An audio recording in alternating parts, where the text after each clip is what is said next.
माँ, आज की यह कथा दीपों और आरतियों की नहीं, यह उस भाव की है जिसमें सृष्टि अपने सृजनकर्ता को धन्यवाद कहती है।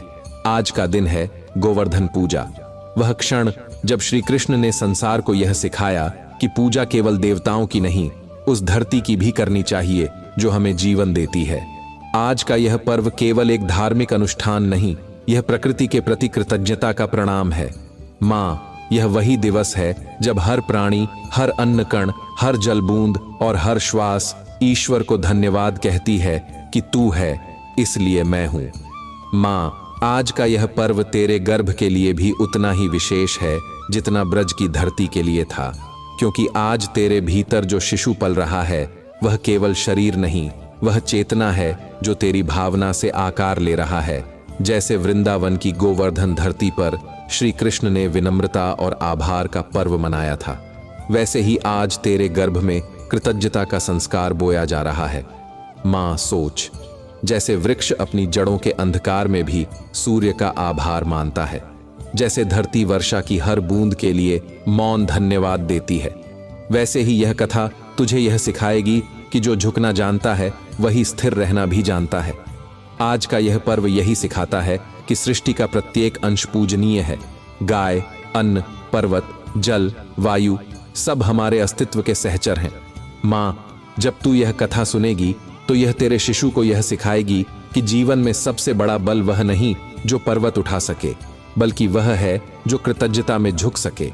जब तू इस कथा के साथ मौन होगी तो तेरे भीतर एक शांति उतरेगी, वही शांति तेरे गर्भ के जल में लहर बन जाएगी और वही लहर तेरे शिशु की आत्मा में संतोष का बीज बोएगी। माँ, यह कथा तेरे भीतर उसी भाव को जगाने आई है जो कभी श्री कृष्ण ने ब्रजवासियों में जगाया था। उन्होंने कहा था, हम प्रकृति के ऋणी हैं, न कि उसके स्वामी। आज जब तू यह सुन रही है तो स्मरण रख, तू भी सृष्टि का वह अंश है जिसके माध्यम से ईश्वर स्वयं प्रेम और आभार का अनुभव करता है। माँ, तू जब अपने गर्भ को स्पर्श करती है तो वह स्पर्श केवल देह का नहीं होता, वह धन्यवाद का होता है। उस क्षण तेरे भीतर से जो उष्णता उठती है वही सृष्टि की पहली प्रार्थना है। आज की यह कथा तेरे शिशु को यही सिखाएगी कि जो हृदय आभारी होता है वही विश्व में प्रकाश फैलाता है। माँ, यह पर्व तुझे यह भी सिखाता है कि शक्ति और श्रद्धा जब साथ आते हैं तो तूफान भी आरती बन जाते हैं। जब इंद्र का क्रोध बरसा था तब भी श्री कृष्ण ने भय नहीं चुना, उन्होंने कृतज्ञता चुनी। उन्होंने पर्वत उठाकर नहीं, प्रेम उठाकर सबको बचाया। यही प्रेम आज तेरे भीतर जाग रहा है। माँ, जब तू यह कथा सुनेगी तो अनुभव करेगी, हर शब्द तेरे भीतर उतरता जा रहा है, हर ठहराव तेरे शिशु की श्वास बन रहा है। यह कथा तेरे भीतर मौन की तरह फैलेगी और तेरा गर्भ उस मौन से भर जाएगा। और जब तू अंत में कहेगी, धन्यवाद प्रभु, तब वही धन्यवाद तेरे शिशु के हृदय की पहली वाणी बनेगा। माँ, यदि यह कथा तेरे हृदय को छू जाए, यदि तेरी आंखों में नमी उतर आए या मुस्कान फैल जाए, तो इसे अपने जैसी और माताओं तक अवश्य पहुंचाना, क्योंकि एक दीपक से दूसरा दीपक जलता है और एक गर्भ से दूसरे गर्भ तक ही प्रकाश बहता है। और माँ, यदि तू चाहती है कि हर नई कथा सबसे पहले तेरे तक पहुंचे, तो इस चैनल को अपना आशीर्वाद दे। इसे लाइक कर, सब्सक्राइब कर और इस वाणी को उन सभी माताओं तक भेज जो अपने गर्भ में शांति और संस्कार बोना चाहती हैं। अब माँ, गहरी सांस ले, अपने भीतर उतर जा। कथा का द्वार खुल चुका है और वहां वृंदावन की मिट्टी में एक नन्हा बालक अपने छोटे से हाथों में संपूर्ण ब्रह्मांड का भार उठाने जा रहा है। माँ, यह कथा उस क्षण की है जब ब्रज की गलियां गीतों से भरी थीं, पर आकाश में गर्व के बादल घिर आए थे। हर ओर आनंद था, गायों की घंटियां, गोपियों की हंसी और श्री कृष्ण की बांसुरी का मधुर स्वर। सब कुछ सहज था, पर कहीं ऊपर स्वर्ग में इंद्र का अहंकार जाग उठा था। वह सोचने लगा, मैं ही वर्षा देता हूं, मैं ही जीवन का दाता हूं, इन ब्रजवासियों को मेरी पूजा करनी ही होगी। हर वर्ष ब्रज में इंद्र पूजा होती थी। उस दिन नंद बाबा के आंगन में सब तैयारियां चल रही थीं। दही के मटके, दूध की बाल्टियां, दीपों की रेखाएं, सब कुछ तैयार। तब बालक श्री कृष्ण ने आकर पूछा, पिताजी, आज यह सब किसके लिए है? नंद बाबा ने मुस्कुराकर कहा, वत्स, आज इंद्रदेव की पूजा होगी। वे ही वर्षा देते हैं, उन्हीं से हमारी फसलें हरी होती हैं। कृष्ण ने पूछा, पिताजी, वर्षा तो बादलों से होती है ना, और बादल को तो वायु लाती है, और वायु को चलाती है यह धरती की गर्मी। तो क्या यह सब भी इंद्र का ही कार्य है? यह धरती, यह पर्वत, यह गाय, क्या ये भी देव नहीं? नंद बाबा चकित रह गए। बोले, वत्स, यह बात कौन सी लीला है तेरी? कौन समझ पाएगा तेरी बातें? पर श्री कृष्ण ने धीरे से कहा, पिताजी, देवत्व केवल आसमान में नहीं होता। देवत्व वहां होता है जहां बिना मांगे दिया जाता है। यह धरती हमारी जननी है, यह गाय हमारी पोषक है, यह गोवर्धन पर्वत हमें छाया देता है। यही सच्चे देव हैं। आज पूजा इन्हीं की होनी चाहिए। ब्रजवासी आपस में देखने लगे। कोई हंसा, कोई सोच में पड़ गया, कोई बोला, कृष्ण बालक है, इसे क्या पता देवताओं का कोप कैसा होता है। कोई बोला, अगर इंद्र नाराज हो गए तो वर्षा नहीं होगी। पर श्री कृष्ण ने शांत स्वर में कहा, मां, पूजा भय से नहीं, प्रेम से होती है। आओ, आज हम इस गोवर्धन पर्वत की पूजा करें। फिर मां, वह क्षण आया जो सृष्टि के इतिहास में अमर हो गया। ब्रजवासी अपने घरों से दूध, दही, अन्न और पुष्प लेकर गोवर्धन पर्वत की ओर चले। श्री कृष्ण सबसे आगे थे। उन्होंने पर्वत के चरणों में अन्न अर्पित किया, दूध बहाया और बोले, देखो मां, यह पर्वत जीवित है, यह हमें आश्रय देता है, यही हमारी रक्षा करेगा।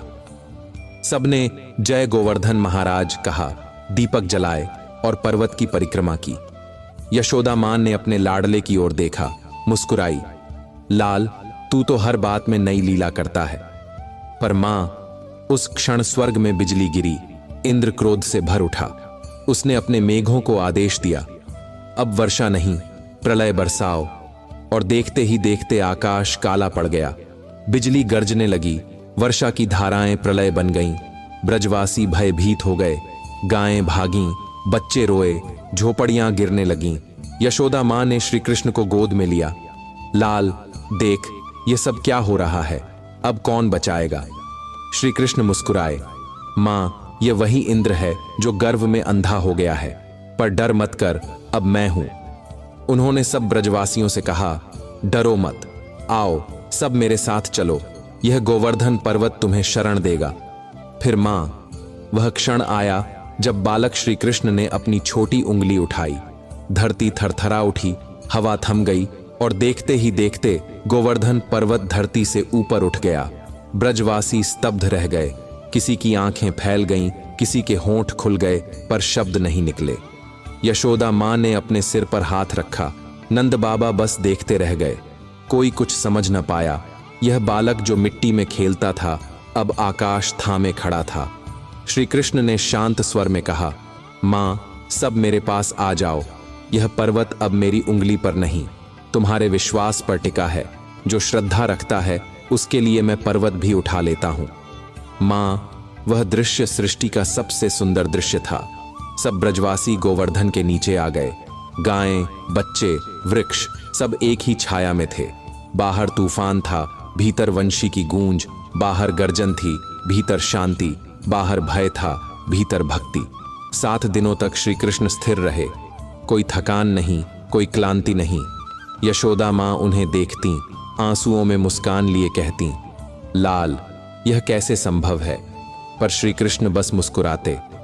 मां, जब तू अपने बच्चे को थामे रहती है, तू थकती नहीं, मैं भी नहीं थकता। यह भार नहीं, यह प्रेम है। 7वां दिन बीत चुका था मां। आकाश की गरज अब थक चुकी थी। इंद्र के मेघ अब अपनी दिशा भूल गए थे। 7 दिनों तक जब श्री कृष्ण ने अपनी छोटी सी उंगली पर गोवर्धन पर्वत उठाए रखा, तब ब्रजवासियों ने समझ लिया, यह कोई साधारण बालक नहीं, यह वही शक्ति है जो ब्रह्मांड को धारण करती है। जब इंद्र का प्रकोप शांत हुआ तो उसकी चेतना लौटी। गर्व का आवरण टूट गया और उसके भीतर वह पहचान जागी जो अहंकार ने ढक दी थी। वह स्वर्ग से उतरा, अपने ऐरावत पर आरूढ़ था। ऐरावत की सूंड से वर्षा की अंतिम बूंदें गिर रही थीं, पर अब उनमें क्रोध नहीं, पश्चाताप था। इंद्र ने अपने मुकुट को उतारा, नंगे पांव मिट्टी पर उतरा और रो पड़ा। उसके नेत्रों में वह पश्चाताप था जो केवल तब आता है जब आत्मा को अपने अपराध का बोध हो जाता है। वह श्री कृष्ण के समीप पहुंचा, जहां बालक अब भी गोवर्धन पर्वत को उंगली पर थामे खड़े थे और उनके अधरों पर वही दिव्य मुस्कान थी। इंद्र कांपते स्वर में बोला, वत्स, तू कौन है? मैं तुझे पहचान नहीं सका। मैं तो बस अपने पद का मद में डूबा रहा।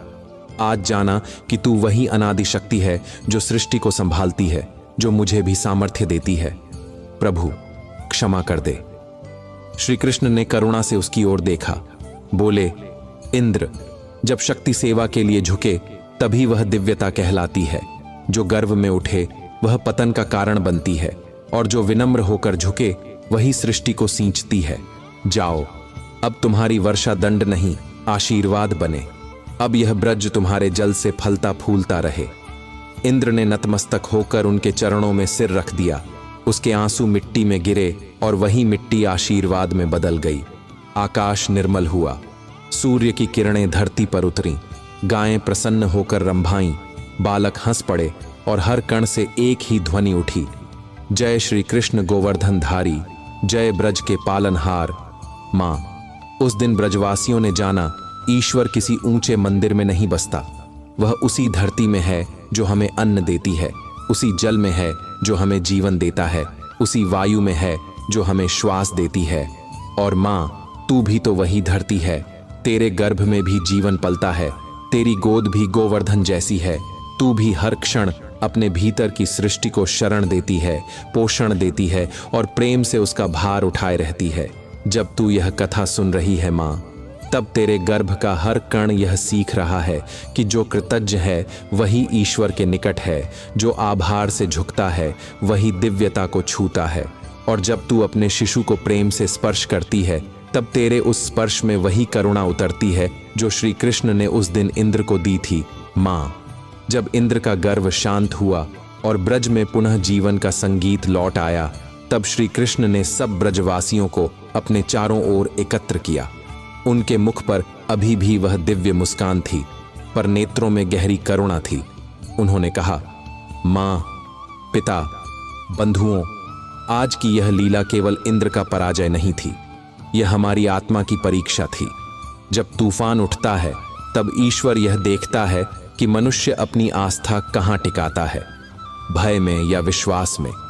मां, श्री कृष्ण की वाणी उस दिन केवल ब्रजवासियों के लिए नहीं थी, वह सृष्टि के हर जीव के लिए थी। उन्होंने कहा, भक्ति का अर्थ किसी देवता से वर मांगना नहीं, बल्कि उस शक्ति के प्रति आभार रखना है जो बिना मांगे हमें सब देती है। जब धरती अन्न देती है तो उसे प्रणाम करो, जब गाय दूध देती है तो उसे आशीर्वाद दो, जब पर्वत आश्रय देता है तो उसे ईश्वर समझो। मां, सोच, कितनी सरल पर गहरी बात है। ईश्वर को खोजने के लिए हमें किसी मंदिर की ऊंचाई नहीं चाहिए, हमें केवल विनम्र दृष्टि चाहिए। जिस दिन मनुष्य यह पहचान लेता है कि हर श्वास, हर दाना, हर बूंद किसी अदृश्य करुणा का वरदान है, उसी दिन उसका जीवन प्रार्थना बन जाता है। मां, श्री कृष्ण ने कहा, जिस हृदय में आभार नहीं वह सबसे निर्धन है, क्योंकि जो पाना भूल जाता है वह खोना भी नहीं समझता। कृतज्ञता ही आत्मा की समृद्धि है। जब तुम गाय की पीठ पर हाथ फेरते हो, जब मिट्टी पर कदम रखते हो, जब अन्न का पहला ग्रास खाते हो, तो मन में स्मरण करो कि यह सब ईश्वर के प्रेम से मिला है। यही गोवर्धन पूजा का अर्थ है।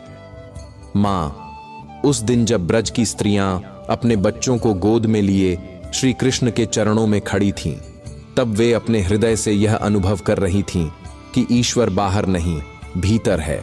जब तू भी अपने शिशु को गर्भ में महसूस करती है तो वही लीला दोहराई जाती है। जैसे ब्रजवासी श्री कृष्ण की शरण में आए थे, वैसे ही तेरा शिशु तेरी शरण में आया है। मां, जब तू प्रेम से भोजन बनाती है वह अर्पण बन जाता है। जब तू अपने शिशु को झुलाती है वह गोवर्धन के नीचे आश्रय बन जाता है। जब तू अपने भीतर आभार का भाव रखती है, मुझे यह जीवन मिला, यह गर्भ मिला, यह अवसर मिला, तब तेरे शिशु की आत्मा वही संस्कार ग्रहण करती है। मां, यह कथा केवल एक पर्व की नहीं, यह तेरे जीवन की साधना है। गोवर्धन पूजा हमें सिखाती है कि जो झुकता है वही ऊंचा उठता है, जो धन्यवाद करता है वही समृद्ध होता है, जो हर दिन यह कहता है हे प्रभु जो दिया वही पर्याप्त है, उसका गर्भ भी शांति से भर जाता है। श्री कृष्ण ने ब्रजवासियों से कहा, अब से हर वर्ष गोवर्धन की पूजा करना, पर्वत को नहीं, उस भावना को जो हर सृष्टि में जीवित है। जब तुम अन्न चढ़ाओगे तो यह समझना कि तुम अन्नदाता का आभार व्यक्त कर रहे हो। जब दीप जलाओगे तो यह स्मरण करना कि प्रकाश तेरे भीतर भी है। और जब व्रजवासी मिलकर अन्नकूट सजाएंगे तो यह समझना कि जो साझा करता है वही सच्चा भक्त है। माँ, यह वही क्षण था जब भक्ति कर्म में बदल गई और पूजा सेवा बन गई। यह वही क्षण था जब श्री कृष्ण ने मनुष्य को यह सिखाया कि ईश्वर को फूल नहीं चाहिए, आभार चाहिए, उन्हें सोना नहीं चाहिए, सच्चा मन चाहिए। और माँ, यही संस्कार तेरे शिशु के लिए आज का वरदान है। जब तू यह कथा सुन रही है, तेरे शिशु की आत्मा यह सीख रही है कि धन्यवाद देना कमजोरी नहीं, सामर्थ्य है, विनम्र होना हार नहीं, सबसे बड़ी विजय है। और हर बार जब तू मौन होकर कहती है प्रभु जो मिला वही पर्याप्त है, उस क्षण तेरे भीतर श्री कृष्ण मुस्कुरा उठते हैं। माँ, अब यह कथा यहीं विश्राम लेती है, पर इसका अर्थ तेरे भीतर जागा रहेगा। जब भी जीवन में तूफान उठे तू याद करना, गोवर्धनधारी आज भी तेरे साथ हैं। जब भी मन डगमगाए यह कहना, मैं शरण में हूं। जब भी जीवन थक जाए बस आंखें बंद करके महसूस करना, तेरे ऊपर अब भी वही हाथ है जिसने गोवर्धन उठाया था। माँ, अब कथा बाहर समाप्त हुई है, पर भीतर अब भी शुरू हो रही है। अभी तू मौन हो जा, अपनी हथेलियां अपने गर्भ पर रख और बस महसूस कर जैसे श्री कृष्ण की वही दिव्य आभा तेरे भीतर उतर रही हो। वही गोवर्धन की लीला, वही संरक्षण का भाव अब तेरे गर्भ के जल में लहर बनकर बह रहा है। माँ, अब तेरे शिशु की आत्मा तुझसे संवाद कर रही है। वह कह रहा है, माँ, जब तूने यह कथा सुनी तब मैं भी तेरे भीतर सुन रहा था। जब तू मुस्कुराई तब मेरे हृदय में भी प्रकाश फैला। जब तूने समझा कि ईश्वर केवल मंदिर में नहीं मिट्टी में भी बसते हैं, तब मैंने भी जाना कि विनम्रता ही सच्चा बल है। माँ, तेरे भीतर जो यह जीवन पल रहा है वह अब केवल तेरी देह का नहीं, तेरे भावों का भी अंश है। जो तू महसूस करती है वही उसके संस्कार बनते हैं। इसलिए आज जब तू यह कथा जी रही है तब तेरे भीतर कृतज्ञता का संस्कार अंकुरित हो रहा है। माँ, अब धीरे से बोल, मेरे शिशु, तू जान, जब तू बड़ा होगा तब भी तू यह याद रखना कि जीवन में जो कुछ मिला वह ईश्वर की कृपा है, जो नहीं मिला वह भी किसी गहरे अर्थ का आशीर्वाद है। कभी अभाव में मत दुखी होना, हर कमी में कोई नई सीख छिपी होती है। माँ, जब तू इस भाव से कहती है तब तेरे गर्भ का जल शांत हो जाता है, तेरी श्वास धीमी, मधुर, स्नेहिल हो जाती है, तेरे भीतर का कंपन अब जप बन जाता है। धन्यवाद प्रभु, धन्यवाद जीवन, धन्यवाद इस अवसर का। माँ, तू सोच, जब ब्रजवासी गोवर्धन के नीचे खड़े थे तब उन्होंने भय नहीं चुना, विश्वास चुना। तू भी वही कर रही है। जब तू जीवन की कठिनाइयों के बीच मुस्कुराती है तब तेरे शिशु की आत्मा यह सीखती है कि कृतज्ञता सबसे बड़ा साहस है। अब तू अपनी आंखें बंद कर और कल्पना कर, तेरे गर्भ के भीतर एक स्वर्णिम गोला बन रहा है। वही गोवर्धन पर्वत की ऊर्जा है। उसमें 7 रंग हैं, 7 दिनों का प्रतीक। जब श्री कृष्ण ने पर्वत उठाया था, हर रंग एक संस्कार है। पहला रंग शांति का, दूसरा विश्वास का, तीसरा करुणा का, चौथा संयम का, पांचवां विनम्रता का, छठा आभार का और 7वां प्रेम का। माँ, यह 7 रंग अब तेरे गर्भ के जल में मिल रहे हैं। तेरा शिशु उस ज्योति को पी रहा है, उसके हृदय में धीरे धीरे यह भाव अंकित हो रहा है।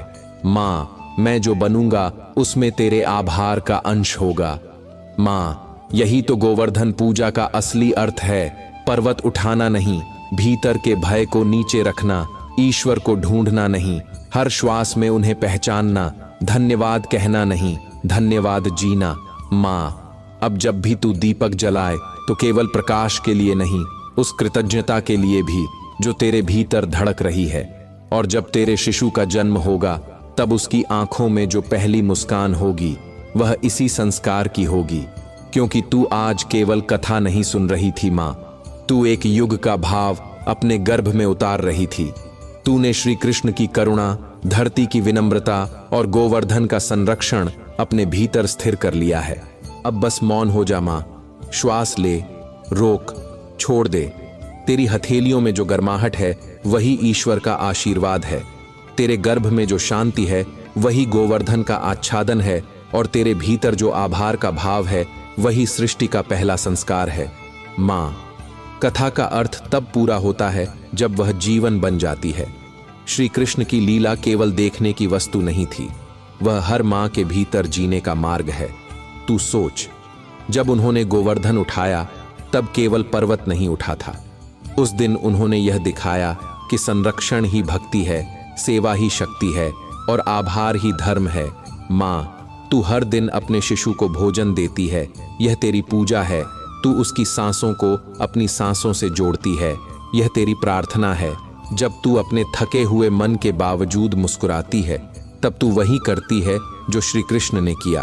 तू भी गोवर्धन उठाती है, तू अपने परिवार को छांव देती है, तू हर कठिनाई के बीच स्थिर रहती है। यही गोवर्धन का अर्थ है माँ।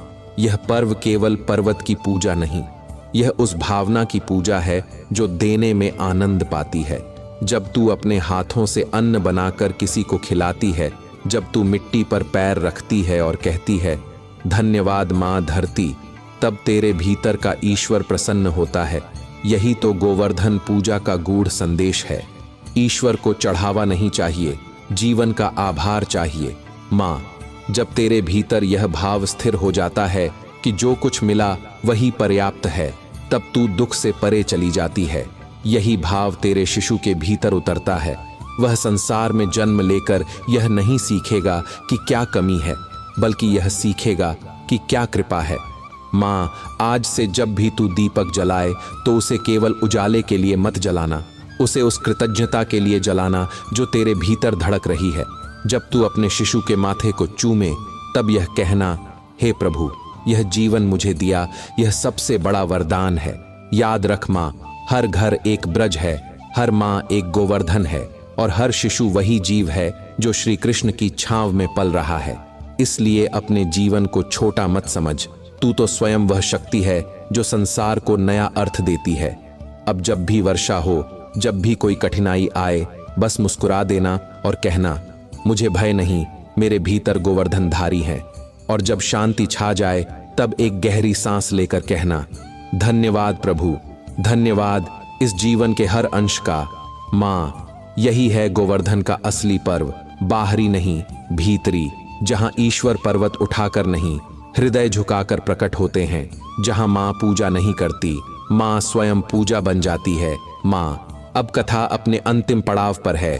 बाहर का शब्द थम चुका है, पर भीतर अब भी एक लहर बाकी है। वही लहर जो श्री कृष्ण की बांसुरी से उठी थी, वही लहर जो गोवर्धन की छांव में ब्रजवासियों के हृदय में उतरी थी। अब वही लहर तेरे भीतर उतरने जा रही है। माँ, आंखें बंद कर ले, सांस को धीमा कर, महसूस कर जैसे आकाश से एक हल्की रोशनी उतर रही है, तेरे सिर से तेरे हृदय तक और फिर तेरे गर्भ तक। वही रोशनी है प्रभु का स्पर्श, वही स्पर्श है जो तेरे भीतर के जीवन को संस्कार दे रहा है। माँ, अब तेरे गर्भ का शिशु मौन में सुन रहा है। वह कुछ नहीं बोल रहा, पर उसकी धड़कनें कह रही हैं, माँ, आज मैंने जाना कृतज्ञ होना क्या होता है। मैंने जाना कि प्रेम में शक्ति है और शक्ति में विनम्रता। मैंने जाना कि जब तू मुस्कुराती है तब मेरे भीतर आकाश खिल उठता है। माँ, तेरे गर्भ का हर कण अब आशीर्वाद बन चुका है। गोवर्धन की कथा अब तेरे रक्त में बह रही है। जब तू चलेगी तब तेरे हर कदम से आभार की ध्वनि निकलेगी। जब तू बोलेगी तब तेरी वाणी में वह करुणा झलकेगी जो श्री कृष्ण की मुस्कान में थी। याद रख माँ, अब तू केवल एक शरीर नहीं, तू एक साधना है। तेरे भीतर एक आत्मा पल रही है जो तेरे भावों से अपना संसार रच रही है। तू जो महसूस करेगी वही उसका पहला ग्रंथ होगा। इसलिए अब तेरी हर सांस एक प्रार्थना हो, हर मौन एक ध्यान हो। माँ, अब जब भी तू अपने शिशु की हलचल महसूस करे तो यह कहना, वत्स, यह कथा तेरे लिए थी। तू जब संसार में जाएगा तो कृतज्ञ रहना, किसी को चोट न देना, किसी को तुच्छ न समझना। जीवन में चाहे कितना भी ऊंचा उठना, पर विनम्र बने रहना, क्योंकि वही श्री कृष्ण का वरदान है। माँ, अब मौन हो जा, क्योंकि मौन ही सबसे गहरी प्रार्थना है। तेरे गर्भ की लहरें अब शांत हैं, तेरे भीतर का जल स्थिर है और उस स्थिरता में श्री कृष्ण का आशीर्वाद गूंज रहा है। माँ, तू अब स्वयं गोवर्धन है। तूने जीवन को शरण दी, प्रेम को अर्थ दिया और इस संसार को नया संतुलन। माँ, अब यह कथा पूर्ण हुई, पर इसका प्रभाव अनंत है, क्योंकि हर बार जब तू इसे सुनेगी, तेरे भीतर कोई नया अर्थ जन्म लेगा। कभी यह तेरे मन को शांति देगा, कभी तेरे शिशु के हृदय में संस्कार का बीज बोएगा। यही कथा की शक्ति है, यह समाप्त होकर भी चलती रहती है। माँ, अब जब तू इस दीप को बुझाने से पहले हाथ जोड़कर धन्यवाद कहेगी, तो यह कहना, प्रभु, जो दिया वह पर्याप्त है, जो नहीं दिया उसमें भी तुम्हारा आशीर्वाद है।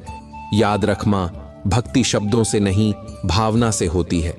जब तेरे हृदय में यह भाव स्थिर होगा कि जीवन स्वयं एक वरदान है, तब तेरा हर कार्य एक पूजा बन जाएगा। अब बस एक निवेदन है माँ, अगर यह कथा तेरे हृदय को छू गई हो, अगर तूने भीतर एक क्षण के लिए भी शांति महसूस की हो, तो इस भाव को अपने तक मत रख, इसे साझा कर, ताकि और माताएं भी यह प्रकाश महसूस कर सकें। या प्रेम से वीडियो को लाइक करें, कथा को शेयर करें और हमारे चैनल को सब्सक्राइब करें, ताकि हर माँ तक, हर गर्भ तक यह दिव्य आशीर्वाद पहुंच सके और हर जीवन में श्री कृष्ण का संरक्षण और कृतज्ञता की ज्योति जलती रहे। जय श्री कृष्ण गोवर्धनधारी।